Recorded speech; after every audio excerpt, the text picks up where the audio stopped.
నమస్తే, welcome to Telugu రాజ్యం. నేను మీరామ్. వైఎస్ జగన్మోహన్ రెడ్డి గారు కూటమి చేస్తున్నటువంటి పరిపాలనకు సంబంధించి అనేక రకాల ప్రెస్ మీట్లు పెట్టడం, ప్రశ్నించడం జరుగుతోంది. అయితే అన్నీ బాగున్నప్పటికీ ప్రశ్నలు అయిపోతాయి, ఇంకా ముగిస్తోంది ఈ ప్రెస్ మీట్ అనుకున్న టైంలో ఏదో కొసరు మాట మాట్లాడడం, అది వైరల్గా అవ్వడం, దాన్ని టీడీపీ నేతలు తప్పుపట్టడం, దాన్ని ట్రోల్ చేయడం, జగన్మోహన్ రెడ్డి గారిని ప్రశ్నించడం జరుగుతోంది. నిన్నటికి నిన్న ఒక ట్వీట్ వేశారు జగన్మోహన్ రెడ్డి గారు. అయితే ఆ ట్వీట్లో లాస్ట్కి వచ్చేసరికి పప్పు అని మెన్షన్ చేయడం జరిగింది. ఓవరాల్గా ఇప్పుడు దీన్ని హైలైట్ చేస్తున్నారు టీడీపీ నేతలు. దీని గురించి మనతో మాట్లాడడానికి ప్రముఖ పొలిటికల్ అనలిస్ట్ కేఎస్ ప్రసాద్ గారు ఉన్నారు. ఆయనతో చర్చిద్దాం. సార్ నమస్తే అండి. నమస్తే అండి. సార్, జగన్మోహన్ రెడ్డి గారు ఈయన సెల్ఫ్ గోల్ వేసుకుంటున్నారంటారా? ఎట్లా దీన్ని లాస్ట్ కొసరికి వచ్చేసరికి ఇలాంటి మాటలు ఎందుకు సార్? అంత బాగా మాట్లాడు ఆయన. ఏమన్నారు? పప్పు అన్నారు. ఈ సెట్కి సంబంధించి విద్యార్థుల జీవితాలతో ఎందుకు ఇట్లా కౌన్సిలింగ్ ఎందుకు నిర్వహించలేదు, ఎందుకు డిలే అవుతుంది అన్నీ మాట్లాడిన తర్వాత ఆమాత్య నిద్ర మేలుకో పప్పు అని సంబోధించారు. లైవ్ డిబేట్లలో ఒక అధికార ప్రతినిధులు, అలాగే ఒక గౌరవప్రదమైన మాజీ ముఖ్యమంత్రి స్థానంలోనూ గత ప్రభుత్వంలో ఉన్న ముఖ్యమంత్రి గారిని వీళ్ళందరూ ఏ విధంగా సంబోధించేవారో ఒక్కసారి ఆలోచించుకోగలిగితే, నాకైతే సైకో అని సంబోధించడం, రాక్షస పాలన, రాక్షసుడు అనడం, ఏదేదో ఆల్మోస్ట్ అసలు మనం ఒక నెగిటివ్ స్టింట్లో అర్థమయ్యే భాషలో సంబోధిస్తూనే ఉన్నారు ముఖ్యమంత్రిని, ఆద్యంతో జగన్మోహన్ రెడ్డిని. అప్పుడు లేని బాధ ఇప్పుడు ప్రెస్ మీట్లో లాస్ట్ కంక్లూజన్ ఆ వర్డ్కి అంత కన్సర్న్, అంత బాధ ఎందువలన శాతం. సే ఫర్ ఇన్స్టెంట్, మీరు ఎగ్జాక్ట్గా లాస్ట్ 5 years టెన్యూర్లో if you would have given a respect to that chief minister chair, లేదంటే ఏ మంత్రికైనా మీరు ఆ మర్యాద గౌరవం ఇచ్చి ఉంటే ఈరోజు జగన్మోహన్ రెడ్డి ఆ విధంగా అనడం 100% తప్పు.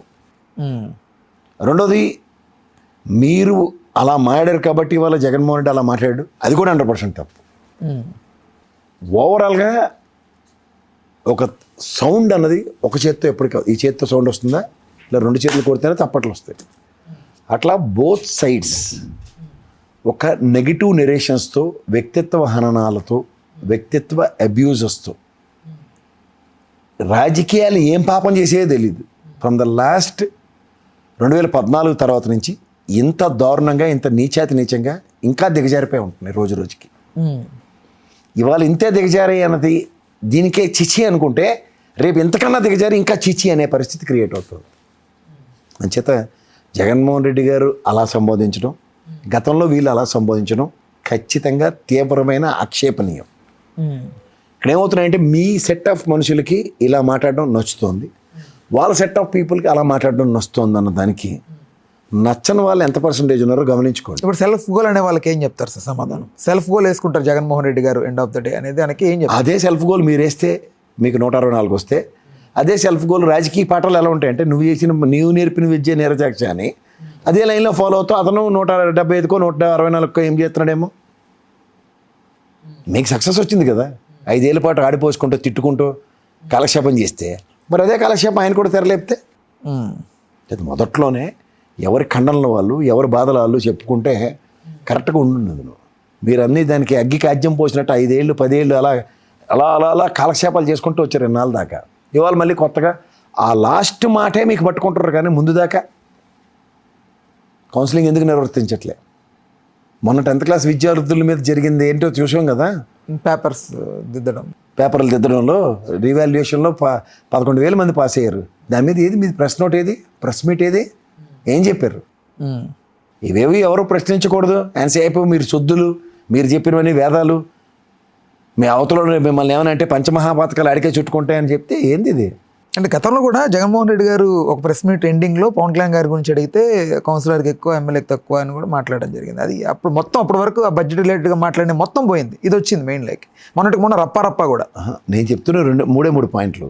మీకు రప్ప అవ్వచ్చు, అయితే పవన్ కళ్యాణ్ అలా అనొచ్చు, అయితే లోకేష్ గారిని ఇలా అన్నవే మాట్లాడతారు తప్ప, దాని ముందు చెప్పిన వాటికి సమాధానం ఎందుకు ఎవరు? నాకు కావాల్సింది అది. మీరేం అచ్చానే పచ్చబోసలు కదా, ఆయనేమో చెప్పులు తీసుకొట్టేతను అంటాడు ఆయన, ఈయనేమో సైకో అనుకుంటే ఈయన ఉన్నాడు, ఆయన ఏదనాలో ఆయన అన్నాడు. మీరు ఇది గమనించండి, ఆయన ఏమన్నాడు నేను ఇక్కడ అనట్లేదు. ఎందుకు? గౌరవప్రదమైన ప్రజాస్వామ్యంలో ప్రజలు ఎన్నుకున్న ప్రజాప్రభుత్వంలో ఒక మంత్రి పదవి అవరోహించిన వ్యక్తికి నాలా ఎవడైనా గౌరవం ఇవ్వాల్సిందే. ఇలా ఎందుకు జరగట్లే?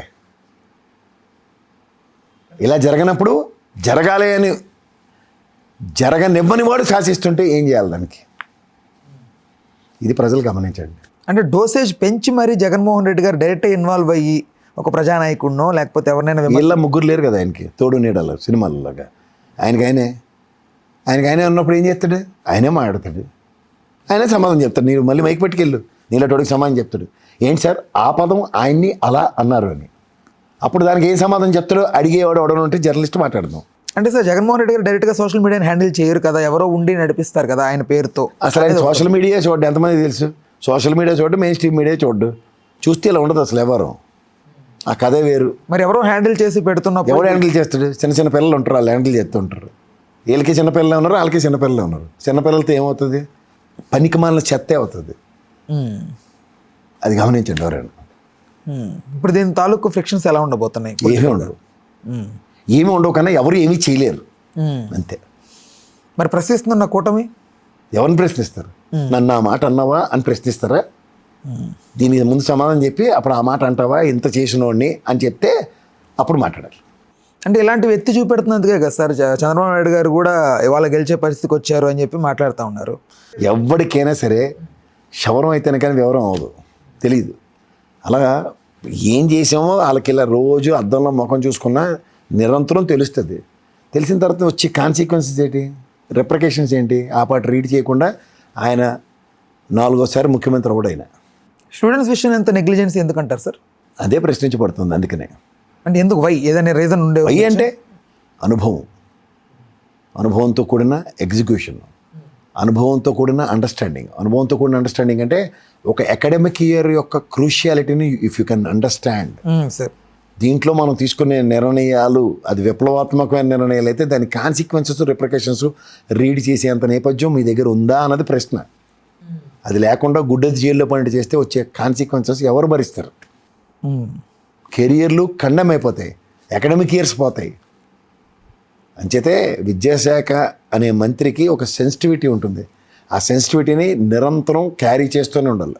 విద్యార్థులు ఓట్ బ్యాంకింగ్ హ్యూజ్లో ఉంటుంది కదా, బట్ వై ఎందుకు గవర్నమెంట్స్ ఆర్ నెగ్లెక్టింగ్?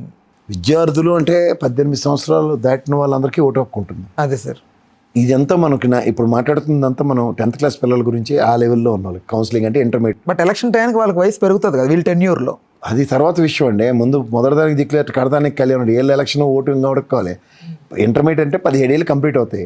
18వ ఏడుకి ఇంజనీరింగ్ కౌన్సిలింగ్ స్టార్ట్ అయ్యి జాయిన్ అవ్వాలి. ఇంజనీరింగ్ ఫస్ట్ ఇయర్ అయ్యేకి అడిగి ఓటు హక్కు వస్తుంది. మీరు దీన్ని ఓటు హక్కుతో ఏమో ఆపాదించి మాడతారు, అదే కదా కౌన్సిలింగ్లో మాడుతుంది. Right sir, okay, thank you. Hello, Telugu Rajyam channel చూస్తున్నారా?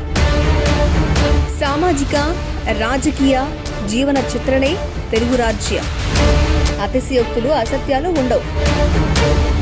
రాజకీయ కోణం కాదు, ప్రజా కోణమే కొలబద్ద.